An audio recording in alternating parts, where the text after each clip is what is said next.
इस बीच नोएडा से बड़ी खबर है। गेल के पूर्व सीजीएम से ठगी का मामला सामने आया है। पोलैंड में पार्ट टाइम जॉब के नाम पर ठगी की गई।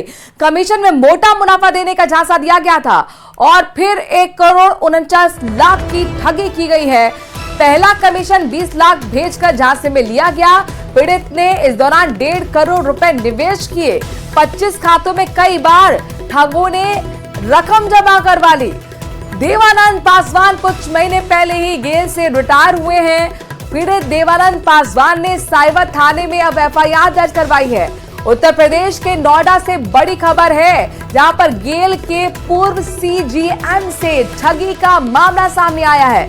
पोलैंड में पार्ट टाइम जॉब के नाम पर ठगी की गई है। कमीशन में मोटा मुनाफा देने का झांसा दिया गया और झांसे के साथ ही 1,49,00,000 यानी कि लगभग 1.5 करोड़ की ठगी कर ली गई।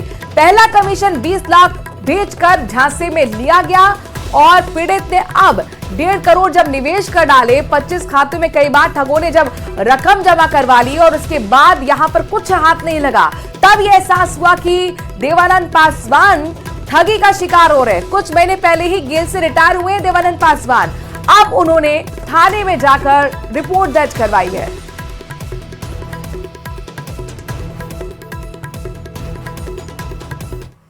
झारखंड के रांची से बड़ी खबर है, जहां पर रक्षा राज्य मंत्री संजय सेठ को धमकी मिली है। मैसेज कर मांगी गई है 50 लाख की रंगदारी। 50 लाख रुपए तय जगह रखने के लिए कहा गया। 50 लाख नहीं देने पर परिणाम भुगतने की धमकी दी गई। मैसेज के आखिरी में लिखा था लाल सलाम। बड़ी खबर आपको बता रहे हैं झारखंड के रांची से, जहां पर रक्षा राज्य मंत्री संजय सेठ को धमकी मिली है। मैसेज कर 50 लाख की रंगदारी मांगी गई और कहा गया कि तय जगह पर आप 50 लाख रुपए रख दीजिए और अगर आप नहीं देंगे तो आप परिणाम भुगतने के लिए तैयार रहिए। मैसेज के आखिरी में लाल सलाम भी लिखा गया था। वो जो मैसेज दिया गया है मोबाइल पर, वो मैसेज भी आपको हम दिखा रहे हैं, उसका स्क्रीनशॉट दिखा रहे हैं, जिसमें आखिर में लाल सलाम लिखा गया है। और बड़ी बात यह है कि रक्षा राज्य मंत्री संजय सेठ को यह धमकी मिली है। मैसेज कर 50 लाख रंगदारी की यहां पर मांग की गई है। 50 लाख रुपए तय जगह पर रखने के लिए कहा और कहा कि अगर आप ये नहीं करेंगे तो फिर अंजाम भुगतने के लिए तैयार रहिए।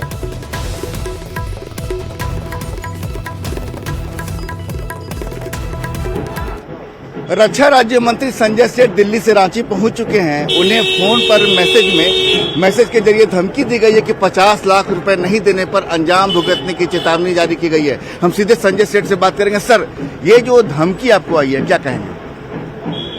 देखिए, मैसेज आया था, जानकारी दिल्ली पुलिस और झारखंड के डीजीपी को दे दी, वो अपनी कार्रवाई करेंगे। तो ये मैसेज आपको कब आया, किस जरिए आया? कल शाम को 7 बजे मेरे मोबाइल पे मैसेज आया था। तो जरूरत ये थी कि हम पुलिस को सूचना दी, उसकी सूचना दे दी। तो उस मैसेज में क्या लिखा था, क्या मांग की गई है? वो तो पुलिस कार्रवाई करेगी, उसमें क्या कहना है। कुछ मांग, उसमें कुछ लिखा होगा, क्या मांगा गया है? कहा जा रहा 50 लाख रुपए की। पुलिस अपनी कार्रवाई कर रही है। तो आपने इसकी जानकारी झारखंड पुलिस को दी? हाँ, डीजीपी को दी है, वहाँ पुलिस कमिश्नर, डीसीपी सबको दी है। रात को मेरे दिल्ली आवास पे पुलिस के अधिकारी गण आए थे। पुलिस अपना कार्रवाई कर रही है। सर, उस मैसेज में ये जानकारी आ रही है, इसमें लाल सलाम कुछ लिखा है। चलिए, अब सब पुलिस बताएगी। तो संजय सेठ ये बता रहे हैं कि हालांकि कुछ भी ज्यादा बोलने से फिलहाल परहेज कर रहे हैं। आप बता रहे हैं कि मामले की जांच पुलिस करेगी, सारी चीजें साफ हो जाएगी। लेकिन बता दें कि संजय सेठ को एसएमएस कर वास्तव में उसमें 50 लाख रुपए की रंगदारी मांगी गई है और उसमें लिखा है कि लाल बैग रांची के आईटीबीपी रिंग रोड टंकी साइट के पास लाल बैग में 50 लाख रुपए रखकर फेंक देने हैं और 3 दिनों का समय दिया गया है, नहीं तो अंजाम भुगतने की चेतावनी जारी की गई है। संजय सेठ ने उसी समय, चूंकि उस समय कल रात में दिल्ली में थे, उन्होंने उसी समय दिल्ली पुलिस को इसकी सूचना दी। दिल्ली पुलिस से मामले में एक्शन लिया और तो झारखंड पुलिस के डीजीपी को इसकी जानकारी दी। कुल मिलाकर संजय सेठ अब रांची पहुंच चुके हैं। जाहिर है कि इस मामले की जांच में अब तेजी आएगी। कैमरामैन संजीव तिवारी के साथ संजय कुमार सिन्हा, न्यूज़ 18 रांची।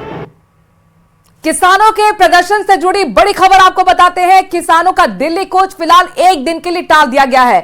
कल एक बार फिर पंजाब के किसान शंभू बॉर्डर से दिल्ली कूच करने की कोशिश करेंगे। किसान नेताओं ने सरकार से वार्ता के लिए एक दिन का वक्त दिया है।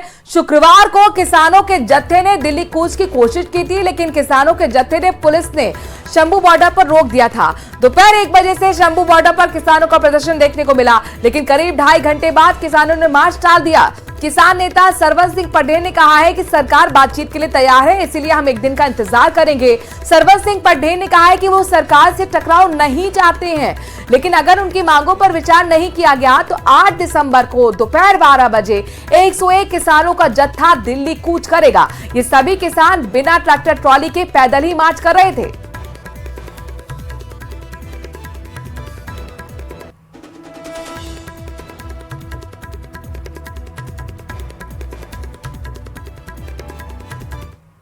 जो एक तो जो उन्होंने कहा है कि हम वार्ता के लिए तैयार हैं, कल का दिन हम देख लेते हैं। अगर वो बातचीत करना चाहते हैं, उनको समय मिल जाएगा, पता चलेगा। अब केंद्र ने वार्ता करनी है या नहीं करनी है, यह उनका अपना आजाद निर्णय होगा। हम चाहते वार्ता हो। दूसरा, जितने जख्मी हो गए हैं उनको हमने कवर कर लेना है। परसों 12 बजे 2 फोरमों ने जो निर्णय लिया है, 101 का जत्था इसी तरह से आगे बढ़ेगा। कल का हमने केंद्र को समय दिया है। दोनों फोरमों का ऐलान था भी पंजाब में पंजाब भाजपा का विरोध करेंगे। उसके लिए हम सबको आह्वान करते हैं, जहां भी भाजपा के लीडर जाए, जो कुछ हो रहा है हमारे साथ, उनको पीसफुली सवाल करे भी है क्या कुछ हो रहा है, क्यों नहीं पूरा ढंग से किया जा रहा। और दूसरा, जो पार्लियामेंट का सेशन चल रहा है, एक पत्रकार बंधु ने बोला विपक्ष के क्या कहे, मैं बोला विपक्ष और सत्ता पक्ष में एक ही लगता है। इस बीच किसान नेता गुरनाम सिंह चड़ूरी ने किसानों के दिल्ली कूच से दूरी बना ली है। गुरनाम सिंह चड़ूरी ने 2 टूक शब्दों में कहा है कि बिना बुलावे के वो किसान आंदोलन में नहीं जाएंगे, सिर्फ बाहर से नैतिक समर्थन देंगे। गुरनाम सिंह चड़ूरी ने कहा है कि सभी जत्थेबंदियों इकट्ठा होकर आंदोलन करती तो सरकार पर भी दबाव पड़ता है। चड़ूरी ने कहा कि सरकार को बातचीत कर पूरे मसले का हल निकालना चाहिए। कि हम इसमें शामिल नहीं है, हमें शामिल किया भी नहीं गया है। मैं दोनों के पास गया था, पंदेर साहब के पास, और डल्लेवाल ग्रुप से भी मिला था। और जब आंदोलन शुरू हुआ तो उन्होंने कहा था कि हम केवल वो लोग ही आंदोलन करेंगे जो राजनीति में कोई इंटरफेरेंस नहीं करते। तो हमारा सुझाव ये था कि सभी संगठन अगर मिलके करेंगे तो सरकार के ऊपर हम थोड़े हैवी हो सकते हैं, वरना तो सरकार ही हमारे ऊपर हैवी रहेगी। तो इन्होंने बात मानी नहीं। अब ये बैठे हैं तो हम तो उससे किनारे हैं। हम उधर पंजाब में अमृतसर पुलिस को बड़ी सफलता हाथ लगी है। अमृतसर पुलिस ने पंजाब में आतंकी मॉड्यूल का पर्दाफाश कर दिया है। पुलिस ने पाकिस्तान में मौजूद आतंकी हरविंदर रिंदा ग्रुप के 10 गुर्गे को गिरफ्तार कर लिया है, जिनके पास से हैंड ग्रेनेड, ड्रोन, पिस्टल और कारतूस बरामद किए गए हैं। यही आतंकी मॉड्यूल 28 नवंबर को बटाला में एक पुलिस अधिकारी के घर पर हमले का जिम्मेदार है। तो अमृतसर पुलिस को एक बहुत बड़ी सफलता हाथ लगी है। पंजाब में आतंकी मॉड्यूल का पर्दाफाश किया गया है। आप देख सकते हैं ये ड्रोन है, ये हथियार है जो बरामद किए गए हैं। पाकिस्तान में मौजूद आतंकी हरविंदर रिंदा ग्रुप के 10 गुर्गों को गिरफ्तार करने का काम पंजाब पुलिस ने किया है। अमृतसर से संदिग्धों पर नजर रखी जा रही थी, जिनके पास से ये सभी हथियार, ड्रोन, पिस्टल, ग्रेनेड बरामद हुए हैं।